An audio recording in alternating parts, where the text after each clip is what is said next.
معاویہ بن ابی سفیان رضی اللہ تعالی عنہما، ان کے انتقال کے بعد یزید تخت خلافت پر بیٹھ گئے، جبکہ بڑے صحابہ کی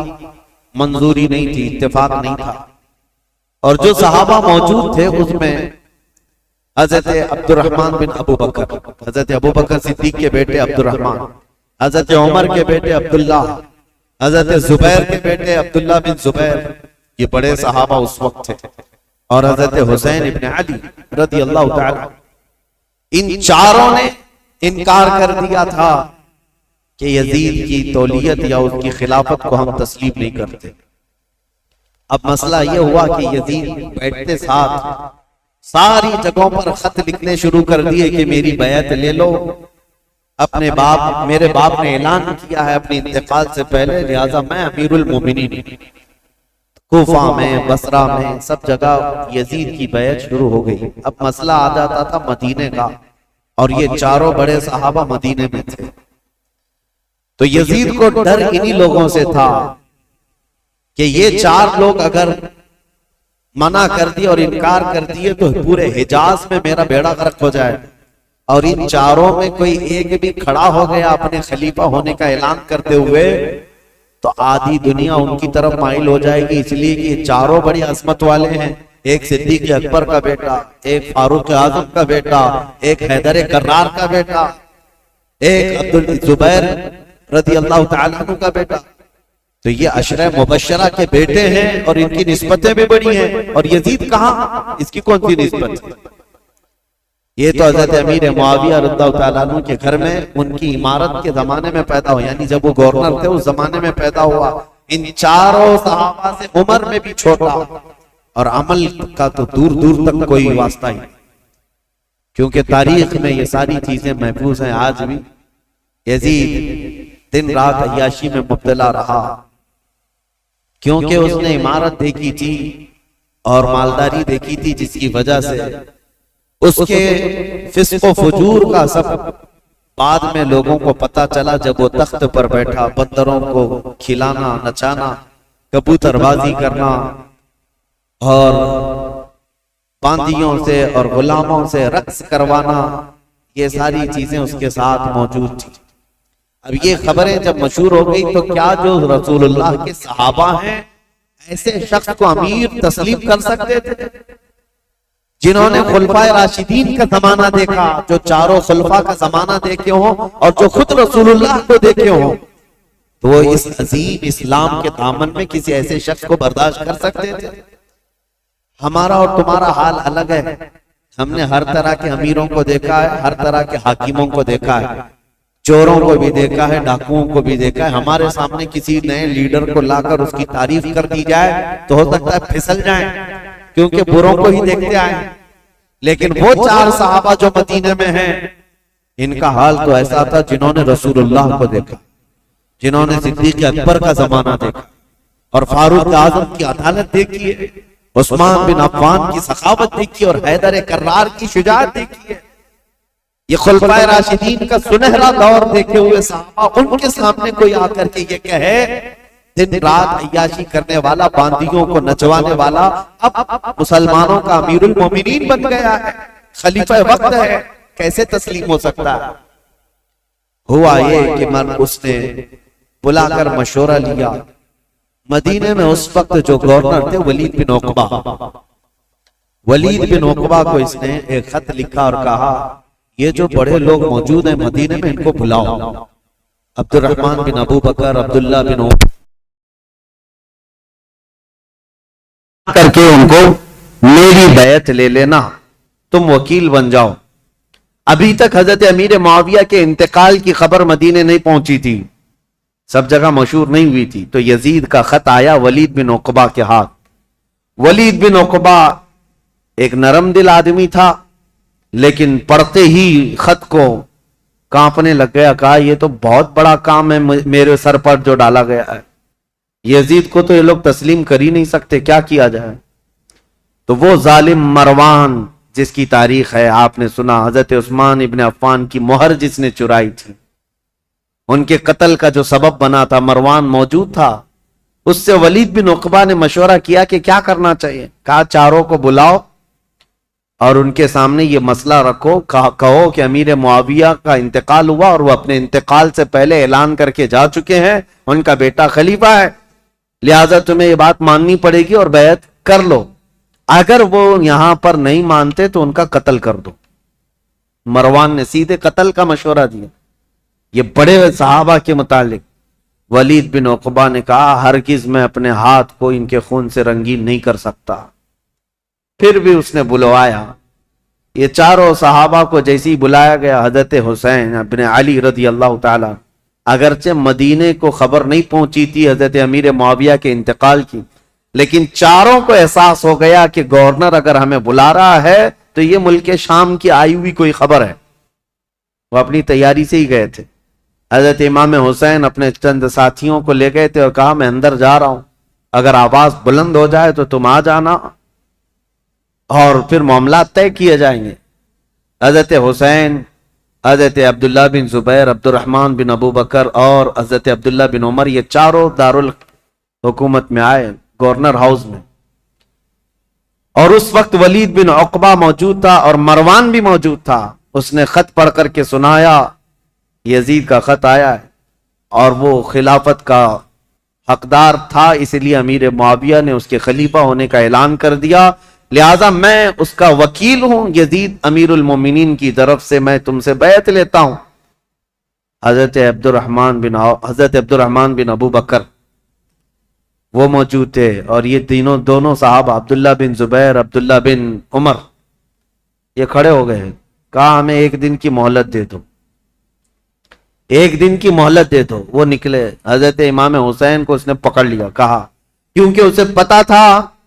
کہ اب یہاں مضبوط خلافت کا کوئی دعوے دار ہے تو حضرت علی کے بیٹے ہو سکتے ہیں، کیونکہ ان کی طرف پوری دنیا مائل تھی۔ حضرت امام حسین سے پوچھا تو حضرت امام حسین نے کہا سب سے پہلی بات تو یہ ہے کہ ہم جیسوں کو یہ زیب نہیں دیتا کہ یزید جیسا شخص خلافت کے تخت پر بیٹھ جائے، ہمیں یہ زیب نہیں دیتا کہ ایسی کوئی خبر بھی ہم سنیں، کیونکہ یہ تخت خلافت کسی بادشاہ کا نہیں، یہ رسول اللہ کی نیابت کا ہے۔ رسول کریم صلی اللہ تعالی علیہ وسلم کی سنتیں جس کے اندر نہیں، وہ ان کی نیابت کیا کر سکتا ہے؟ تو ولید بن عقبہ نے کہا معاملہ گرم ہو جائے گا، حسین تو تیار نہیں۔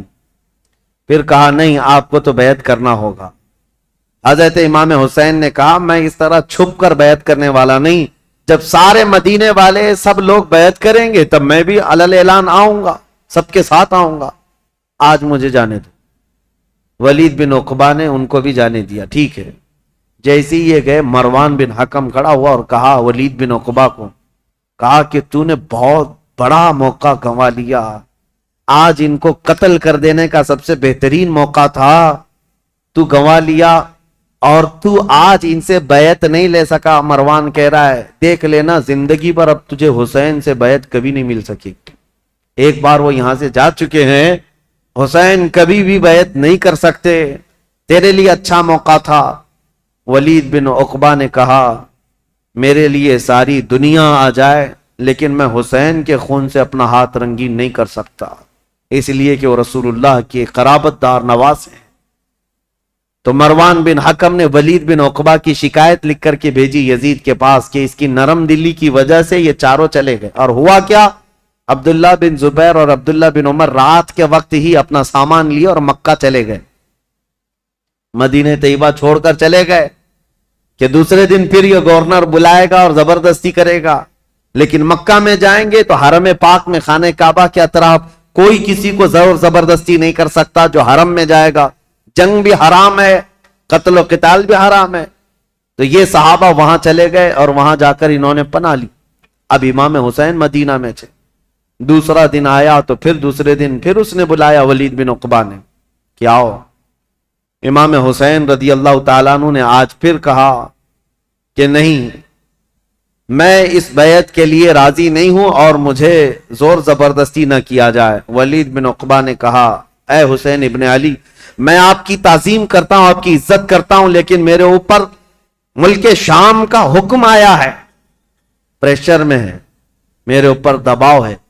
لہٰذا ایک ہی راستہ ہے کہ آپ یا تو میرے اس شہر میں یا حدود میں نہ رہیں جہاں میری گورنری ہے، یا تو بیعت کر لیجیے۔ امام حسین نے کہا میں شہر تو چھوڑ دوں گا لیکن بیعت نہیں کروں گا۔ اور کون سے شہر چھوڑنے کی بات؟ مدینۃ الرسول۔ امام حسین اپنے خاندان والوں کو آ کر بتاتے ہیں، اور امام حسین نے اہل بیت کے گھرانے میں یہ بات بتائی کہ آج ہمارے لیے ایسی حالت آ گئی ہے، مدینے میں رہنا ہے تو ہمیں اس کی بیعت قبول کرنا ہوگا اور اس کو امیر المومنین تسلیم کرنا ہوگا، یا تو پھر مدینے سے باہر نکل کر، جیسے میرے دو بھائی مکہ چلے گئے، عبداللہ بن زبیر اور عبداللہ بن عمر، اسی طرح مجھے بھی مکہ حرم کعبہ میں جانا ہوگا۔ اہل بیت کا بچہ بچہ کہنے لگا رسول کریم صلی اللہ تعالی علیہ وسلم کا شہر چھوٹ رہا ہے، اے امام علی مقام، اس کو گوارا کر لیں گے لیکن رسول اللہ کی شریعت چھوٹ جائے یہ گوارا نہ کریں۔ حضور کے شریعت پر اور اسلام کی تاریخ میں ایسا کوئی دھبا آ جائے یہ گوارا نہ ہو۔ میں آپ کو بتاتا ہوں یہ مسئلہ کتنا اہم تھا، ظالموں کو پتہ نہیں، جو اوپر اوپر کی تاریخ پڑھتے ہیں اور بک بک کر کے ٹی وی میں چلے جاتے ہیں کہ امام حسین نے خواہ مخواہ اپنے بچوں کو جھونک دیا کربلا کے میدان میں، اور یہ سیاسی جنگ تھی نعوذ باللہ۔ اور بعض یہ کہتے ہیں کہ خروج کیا، خروج کا مطلب ہوتا ہے بغاوت کیا۔ جب ایک امیر المومنین ہو گیا تھا، خلیفہ وقت ہو گیا تھا، تو امام حسین بغاوت کر کے کیوں گئے؟ اس طرح کے جو اعتراضات کرتے ہیں ان ظالم ناعاقبت اندیشوں کو خبر تک نہیں ہے تاریخ کی سچائیاں، انہیں معلوم بھی نہیں ہے۔ یہ ہو سکتا ہے یزید کی ذریت کے لوگ ہوں یا یزید کے مشاغل اور اس کے کاموں سے اتفاق رکھتے ہوں، اسی لیے اس کو آج بھی رضی اللہ عنہ لکھتے ہیں۔ آج بھی ایسی قوم موجود ہے، ایک طرف رسول اللہ کا پورا گھرانہ ہے۔ کیا امام حسین جن کو رسول کریم صلی اللہ تعالی علیہ وسلم نے اپنی گود میں رکھ کر پالا ہو، بلکہ سیدنا ابو ہریرہ سے یہ روایت ہے کہ حضور صلی اللہ تعالی علیہ وسلم امام حسین کا لعاب پاک، امام حسین کا لعاب تھوک خود حضور صلی اللہ علیہ وسلم اس طرح چوستے تھے۔ حدیث کے الفاظ ہیں کہ یمتص رسول اللہ صلی اللہ تعالی علیہ وسلم لعاب الحسین کما یمتص التمر، حسین کا لعاب رسول اللہ ایسے چوستے جیسے کوئی کھجور چوس رہا ہو۔ جس کے حلق میں نبی کریم صلی اللہ تعالی علیہ وسلم کا لعاب پاک گیا ہو، کیا وہ ناحق فیصلہ کرے گا؟ کیا وہ زور زبردستی رسول اللہ کے خاندان کو جنگ کے میدان میں جھونک دے گا؟ بات اتنی تھی کہ امام حسین کی نگاہیں بہت دور تک دیکھ رہی تھی، آج تک دیکھ رہی تھی۔ اسی لیے کسی شاعر نے کہا ہے کہ نہ پوچھ وقت ان بے زبان کتابوں سے، نہ پوچھ وقت ان بے زبان کتابوں سے، جب اذان ہوتی ہے تو سمجھ حسین زندہ ہے۔ ان اذانوں کو زندہ رکھنے میں اور اماموں کو زندہ رکھنے میں حسین کا نام ہے۔ حسین کی نگاہ، حسین ابن علی رضی اللہ تعالیٰ عنہ کی نگاہ یہاں تک دیکھ رہی تھی۔ مسئلہ اتنا نہیں تھا خلافت کا، بلکہ میں تو کہتا ہوں ہر آدمی کے پاس جب یہ آپشن رکھ دیے جائیں کہ آپ کے بچے محل میں رہیں گے، آپ کا فیوچر حسین ہے، وزارت ملے گی، سب کون چھوڑتا ہے؟ اگر امام حسین مان لیتے، جانتے ہو یزید کتنی خاطر مدارات کرتا، امام حسین کے لیے بہت بڑا مقام رکھتا، ان کے لیے نذرانے، وظیفے اور ان کے گھرانے کے لیے شاہانہ انداز میں سارے انتظامات رکھتا، کیونکہ جس سے خطرہ تھا جب وہ اس کے مطیع و فرمان بردار ہو جاتے تو حسین ابن علی رضی اللہ تعالیٰ عنہ کے لیے یزید خزانے کھول دیتا، اور یہ امام حسین کو معلوم تھا کہ میرے مان لینے سے یزید تو میرے لیے خزانے کھول دے گا۔ لیکن امام حسین کی نگاہیں بہت دور تک دیکھ رہی تھی، آج تک کے لیے دیکھ رہی تھی۔